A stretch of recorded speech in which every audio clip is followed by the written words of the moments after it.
welcome to our songwriting documentary. I'm Luke and this is Sam. We're going to play our song for you right now as we have it without lyrics, just the guitar parts, and then we're going to break it down by intro, verses, and chorus, and also talk about how the songwriting process relates to psychology of creativity. So here we go.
So that's what we got so far. Alright, now let's get into the intro.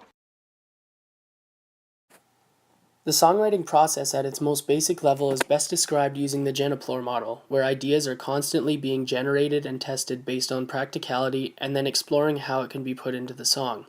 This also creates a circle most of the time because while exploring ideas, you'll often find yourself generating new ones.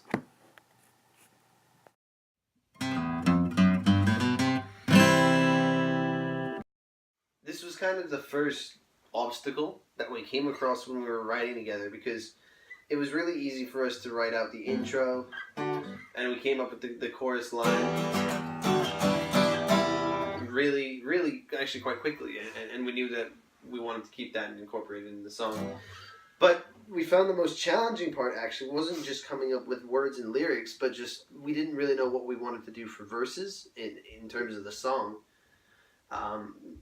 Because we had a tendency to overcomplicate it, and then we'd say, oh, well, we can't sing to this, or we'd have a tendency to oversimplify it, and we'd say, well, now it's not interesting. Yeah, in order to make a good song, you need some dynamics. So if the entire song you're singing as high or as low as you can go, it's going to get boring. So you need, either maybe the verses be a little lower or quieter compared to the chorus, or the other way around.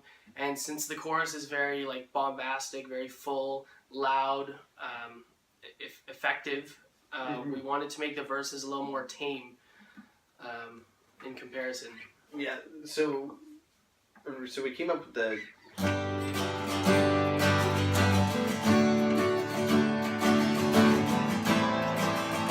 And these are actually the chords to Knocking on Heaven's Door by Bob Dylan.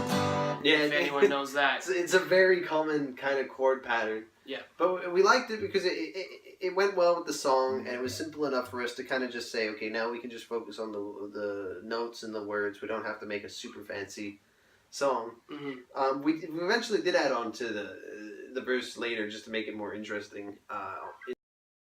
Currently trying to incorporate this little guitar fill here.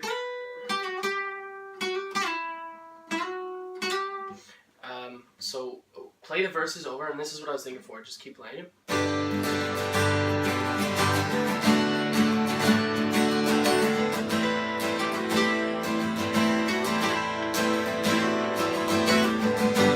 Yeah. You do it like every two?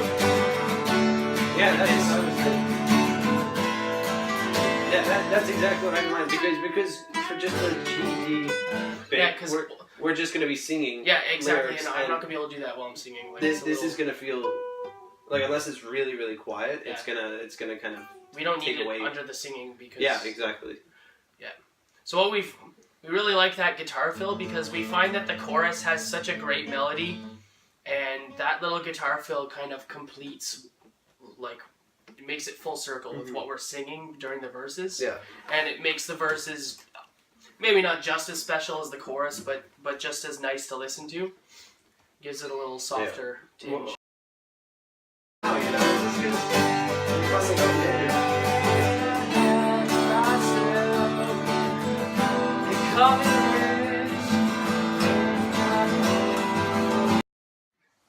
So the verse melody that we decided on is actually what I was just singing prior to this.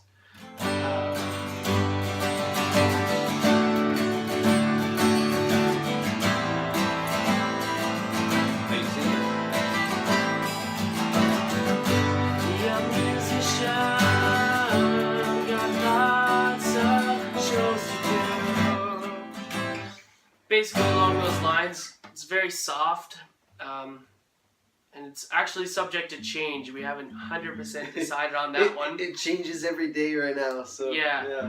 But we're gonna stick around that core melody there, and it goes really well with the, and it also leads really well into the pre-chorus and the chorus. Of course, it's good dynamics. So yeah. Songwriting is also an open-ended problem since it involves divergent, spontaneous, and outside-the-box thinking. The goal itself is also ill-defined because you know you want to write a song, but not only do you not know how you'll get there, you also don't know how it'll sound in the end until it is completed. While the Geniploor model describes songwriting in a basic manner, it is not that simple. Oftentimes you'll start off with defocused attention in order to create random guitar parts or lyrics, and then use focused attention to build upon those. This also results in a lot of contextual focus, which is shifting back and forth between convergent and divergent thinking to reach the goal.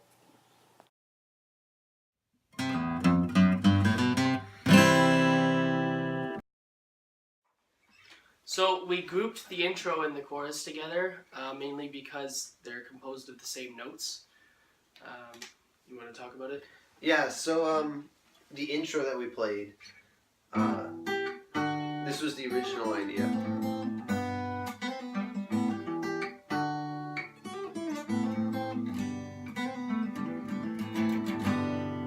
Yeah, I came up with that kind of a long time ago. That was something I just liked to play with. And I knew that would kind of be the intro that I'd have for a song, because it felt kind of like, almost like the skeleton of something else. So it was very, isolated notes, and it was very sparse, but it kept a catchy tune. And the chorus was kind of like the full version of it that would come along. That would be the really full thing, like. So the intro is, whereas the chorus.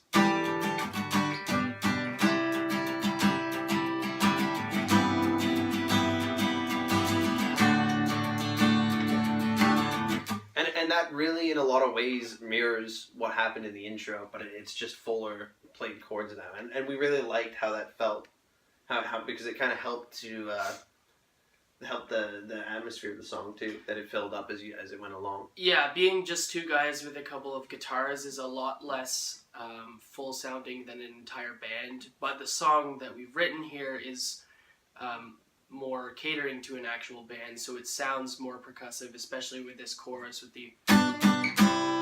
with all the stops in the playing. Mm-hmm. And you also said that you were inspired by Blackbird and Fast Car by Tracy Chapman. Mm-hmm. Yeah, just the very popular 2-string picking pattern. Just like visual arts and dance, music is a unique instance of creativity because inspiration comes from everything and everywhere. This is why you'll find that many popular artists listen to several genres of music, some drastically different from their own.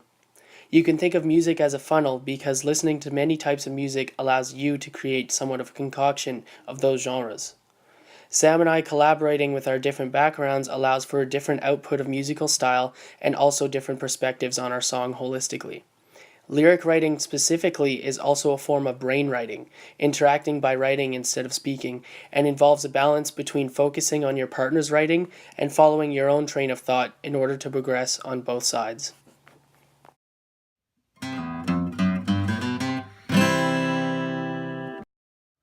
Okay, so we're going to start writing lyrics now, which will probably be the most difficult process of the song so far. But luckily, Sam has come up with a story that the lyrics will revolve around, basically about this young musician who meets a veteran musician who owns a music shop. Do you wanna explain it? Well, yeah, not quite that. It was kind of the idea of we didn't want to do like a love thing because that's very common for college guys to do when they write songs.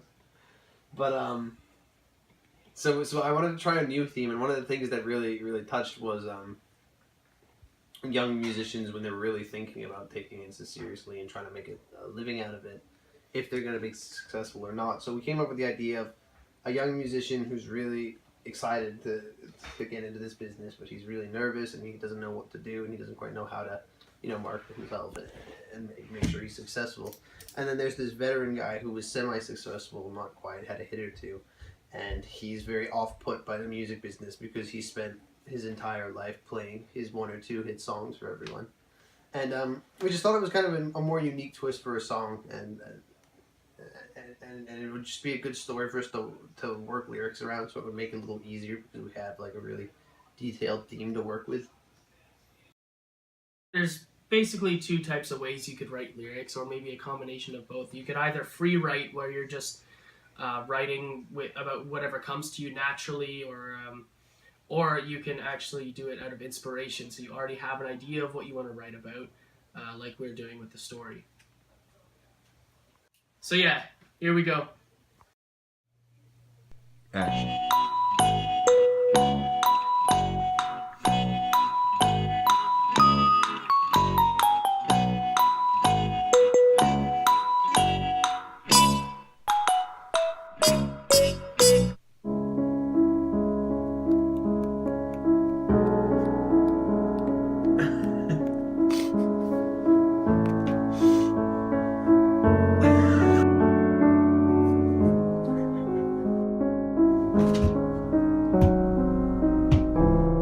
Alright, so we finished the lyrics. It was a lot of fun writing those.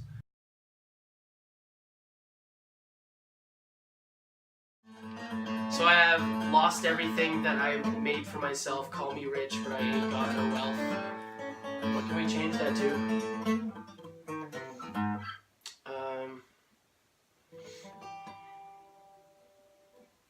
I mean, I thought it was original, but It's just sort of.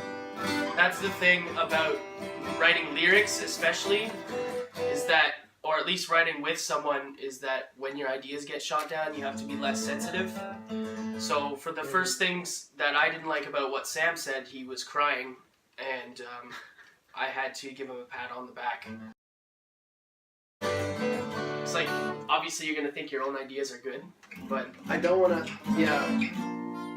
My idea, like the way it works, I find is, whenever I come up with an idea, yeah, I think it's the best idea in the world. Yeah. Like, the logical side of me knows that's not true, and and it helps to have the second opinion here because your job is to be as down-putting as possible of the thing. Yeah. And then we meet. Suck. Yeah, exactly. And then we meet somewhere in the middle after a lot of crying and fighting and upset. Yeah. Throughout the writing of the lyrics, we actually figured out a pre-chorus and a second part for the chorus, and that resulted in us finally figuring out a name for the song, and we're going to call it Moments on the Radio. We also implemented basically a call back and forth between the 2 characters in the story. So we have me, who's basically portraying the younger person, I guess, and Sam is the old person, and I'm saying... He's the young up-and-coming musician for us, and we're kind of, and I represent kind of the veteran musician who kind of made it, kind of didn't make it, just got by, living and telling the young guy, that it's terrifying. Yeah, and I'm basically saying I'll never change, and he says, well, you say that right now, but things always change in the future, I guess, and then This change of face will become yours somehow. Yeah. So he basically says to the younger musician that it's the same thing that happened to him is going to happen to the younger guy. Alright, so this is what we've got so far. Ready? 3, 4. But I'll never change. Oh, but you will somehow. And you're losing faith.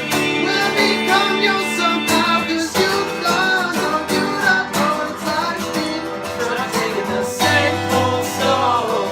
The same old song. No, you should go let the only one inside. A little girl like me, go back to me.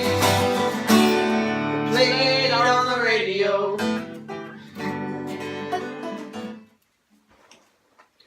So with the final draft of the lyrics, we ended up sticking to the source material pretty well.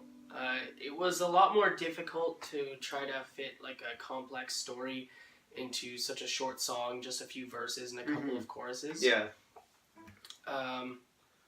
But we were thinking that as we write more and more songs, we might get better at that and find it easier to put our thoughts to words, and it just naturally becomes more coherent and better put together. Yeah, and in the future, we'd probably, when coming up with a story for our songs, we wouldn't have such a specific story. We might just make a general guideline of what we want to do next time, which stops us from being so constricted with our lines and verses. Yeah, so instead of starting off with a story and then sticking to the theme, we can start off with a theme and then go from there. So Exactly. trying to flip around the way we wrote this song and see if that works better for us. Yeah. So the lyrics do sing about a young musician and an old musician, and we think that it does get the message across pretty well. It's not exactly our story, and we're okay with that. We'd probably work on the lyrics a bit more, but this isn't a song we're doing to make money or to make the best song ever. We're just to do it to have fun and to make something that we're happy with. And so we were pretty happy with this for a good starter. Yeah, oh yeah, definitely. Yeah. And thank you so much for watching. We hope you enjoyed the video as much as we enjoyed making it. And I think it's time that you hear the full song.